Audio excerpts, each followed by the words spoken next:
Good morning, good afternoon, and good evening, traders from across the globe. Tonight I've got a special occasion, my son's birthday, and I'm getting out of here in a few moments. Quick video.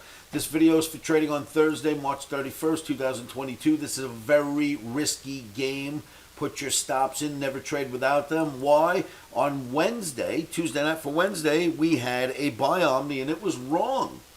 We were wrong. We were either stopped out. I wasn't personally stopped out. I ended up getting out at the end of the day. But some of my Omniacs were stopped out. In any event, we lost on Wednesday. We were wrong. Anyone can be wrong. The OMNI's certainly not going to be right every day. So Wednesday wrong. We flipped back to red, which is a seller of rallies for Thursday. So in NASDAQ, Dow, E-mini, S&P, one of those we are going to look to sell rallies. And maybe this is why. We got up to the 200 bar moving average and then boom, had a stall. So we'll see. That's about it for me for now, traders. Remember, keep your emotions out of trading. Good luck trading out there. Put your stops in first. And I will see you all at livewithoscar.com. My apologies about Wednesday.